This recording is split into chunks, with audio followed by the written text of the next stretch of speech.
اس کے لیے پوری جماعت کی ضرورت ہے. کہتے ہیں حضور علیہ السلام فرماتے ہیں اطلب العلم من المہد الی اللحد. علم حاصل کرو کہاں سے؟ ماں کی گود سے لے کر قبر کی گود تک. ماں کی گود میں کیا بچہ تعلیم حاصل کرنے والا رہتا ہے؟ اس بچے کو پتا ہے کہ الف کیا ہے، با کیا ہے، تا کیا ہے؟ نہیں معلوم ہوتا. اس بچے کو معلوم اتنا تک نہیں ہوتا کہ اب جب بھی کچھ ہوتا ہے، الفابیٹ بھی کچھ ہوتے، لیکن حضور علیہ السلام اس وقت کی زندگی کو بھی بتا رہے ہیں کہ سنو، یہ ماں کی گود بھی تمہارے لیے درسگاہ ہے. اس لیے کہ ماں جس طرح سے اپنی اولادوں کو پالتی اور پوستی ہے، اسی اعتبار سے وہ بچہ فروغ آتا رہتا ہے. وہاں پڑھنے کی ضرورت اس اعتبار سے ہے، وہاں تربیت دی جا رہی ہے. اگر ماں گود میں لے کر گانا سنتی رہے تو بچہ بڑا ہو کر قرآن کا بڑا قاری تھوڑے ہی ہو جائے گا. اس کے اندر بھی وہی شے، وہی چیزیں، وہی ادائیں کہیں نہ کہیں گھوم کر اس کے سامنے آتی رہیں گی. اس لیے میں آپ کو پیغام دینا چاہتا ہوں کہ ہمارے پیغمبر نے فرمایا عمر نہیں ہوتی علم حاصل کرنے کے لیے. یہ کیوں سوچتے ہو کہ ہم آج 40 سال کے ہو گئے؟ امام صاحب کے نزدیک تو 25 سال کے جائیں گے. کتنی شرم کی بات ہوگی، کہیں گے کہ تھوڑا پڑھا دیجئے قرآن شریف، تو یہ بھی کہیں گے کہ اتنا بڑا ہو گیا قرآن شریف میں پڑھے ہوگا.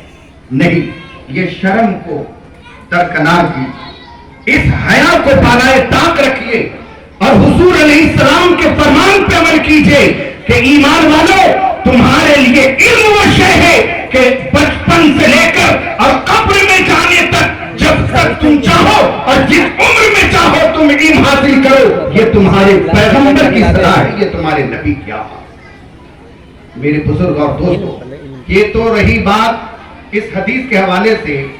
اب ایک بات میں آپ سے کروں گا اور انشاءاللہ اپنی گفتگو، یہ سارے قیمتی حضرات بیٹھے ہیں اور ان کے قیمتی اوقات کو میں یوں ہی ضائع کرنا نہیں چاہتا. ایک آخری بات، حضور علیہ السلام نے بدر کے موقع پر جو لوگ پکڑے گئے، یہ بہت اچھا پیغام ہے بالخصوص تعلیم کے حوالے سے. بدر کے موقع پر جتنے قیدی پکڑے گئے، بدر جب فتح ہوا تو اس موقع پر جتنے لوگ پکڑے گئے، لائے گئے، تو ان لوگوں کے حوالے سے حضور علیہ السلام نے ایک میٹنگ قائم کی. آج تو ہم اور آپ ہیں کہ ہر آدمی اپنی الگ میٹنگ لیے کھڑا ہے، ہر شخص اپنی ایک جماعت لیے کھڑا ہے. نہیں، یہ حضور علیہ السلام نے پیغام دیا کہ جب کوئی اہم کام مذہبیات یا ملکی سطح پہ کوئی کام ہو تو تمہارے لیے ضروری ہے کہ تم میٹنگ قائم کرو. اور یہ خود حضور نے کر کے بتایا. تو پکڑے جو لوگ گئے، اس پکڑے ہوئے لوگوں کو جب آپ پڑھیے گا تو کوئی ایسا آدمی نہیں ملے گا شاید جو بزدل رہا ہو اور غیر تعلیم یافتہ رہا. اچھے اچھے لوگ، تعلیم یافتہ لوگ، پڑھے لکھے لوگ، اور اس زمانے میں علم کی ایسی کمی اور علم کا ایسا انحطاطی دور چل رہا تھا جسے آپ سن کر جان کر حیرت پہ پڑ جائیں گے کہ حضور علیہ السلام نے جب مکہ شریف پہ اپنے قدم مبارک کو رکھا تو آج بھی سیرت کی کتابیں اس بات کی شہادت دے رہی ہے کہ 17 لوگ پڑھ لکھ سکتے تھے. مکہ جیسے عظیم الشان شہر میں جسے کبھی گاؤں اور قریہ اور بستی رہنے کا موقع نہیں ملا، وہ انٹرنیشنل شہر رہا. اس انٹرنیشنل شہر کے اندر یہ 17 لوگ پڑھے لکھے کی تعداد میں دکھ رہے ہیں.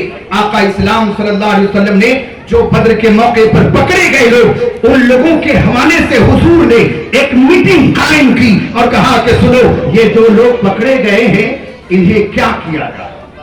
یہ کن سے پوچھ رہے ہیں نبی؟ اپنے صحابہ سے پوچھ رہے ہیں. بتائیے، آپ لوگ مشورہ دیجئے کیا کیا جائے ان کے ساتھ اور کیا جرمانہ ان کے اوپر لگایا جائے.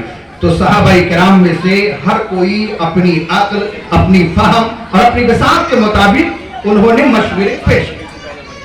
کسی نے کہا یا رسول اللہ، یہ لوگ بہت ستائے ہم لوگ، ان کو روم میں بند کر کے چھوڑ دیں. उसी में तड़प तड़प के मर जाए। किसी ने कहा कि या रसूल अल्लाह, ये निहायत दौलतमंद लोग हैं, ये गैर मामूली अपराध हैं, इन्हें मोटी मोटी रकम लेकर के छोड़ा जाए।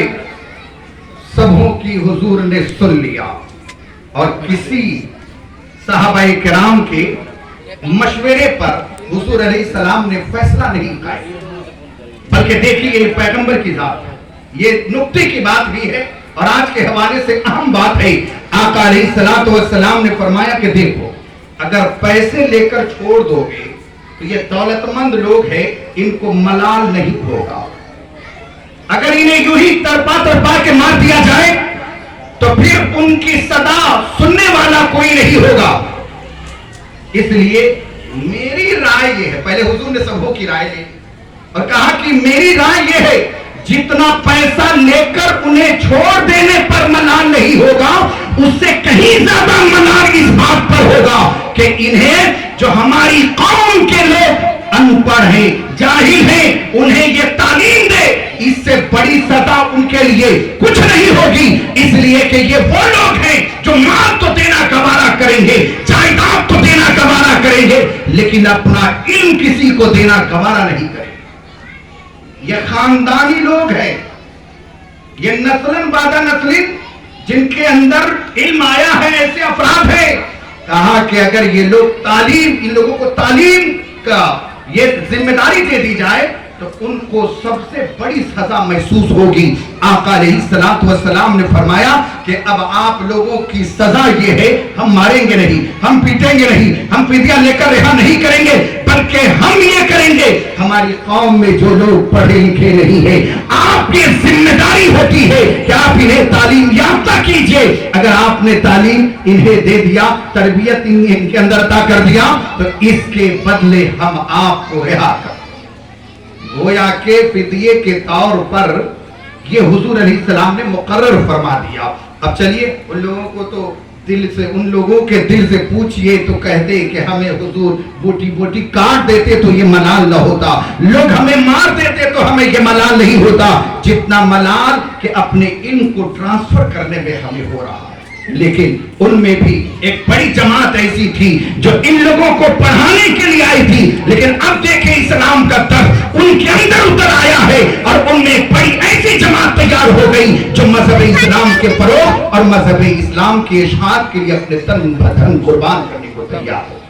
मेरे बुजुर्ग और दोस्तों, तो अर्ज ये करना है कि हुजूर अलैहिस्सलाम चाहते तो फिदिये लेकर, सर लेकर, दौलत लेकर उन्हें आजाद कर देते, लेकिन उन्होंने आजाद नहीं फरमाया इस हवाले से, बल्कि कहा कि तालीम दो। गोया कि उस जमाने में भी हुजूर अलैहिस्सलाम की निगाह नबूवत इस बात की तरफ थी कि अगर हमने आज ही इन लोगों के अंदर इल्म की दौलत अगर हमने कायम कर दिया तो आने वाली नस्ल इंशाअल्लाह रहमान उनके सीने के अंदर इल्म उतरता चला जाएगा। जानते हैं मास्टर इम्तियाज साहब, मैथ के अंदर एक किताब और एक चैप्टर होता है जिसको अलजेब्रा कहा जाता है, अलिफ लाम उसमें लगा रहता है ना, अलजेब्रा, अल हकीम, अल करीम। तो अल ही आपको ये बात बता रही है और वो नाम ही बता रहा है कि ये किताब या इस तरह का जो सब्जेक्ट कायम किया है वो अहले ईमान का कायम किया होगा।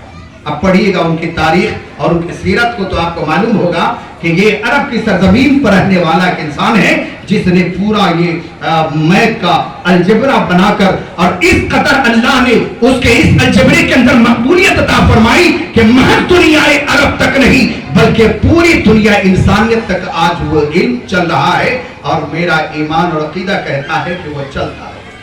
मेरे बुजुर्ग और दोस्तों, वक्त इस बात का यकीनी तौर पर मतकाजी नहीं कि और भी मजीद कुछ बातें आपके सामने मैं पेश करूं। अल्लाह पाक हम लोगों की हाजिरी को कबूल फरमाए और जितने भी इस प्रोग्राम के मुंतज़मीन हज़रात हैं उन सबको अल्लाह पाक नेमत बदल अता फरमाए और साथ ही साथ इस प्रोग्राम के जो मामलात हैं अल्लाह तबारक व तआला उसे कबूल भी फरमाए।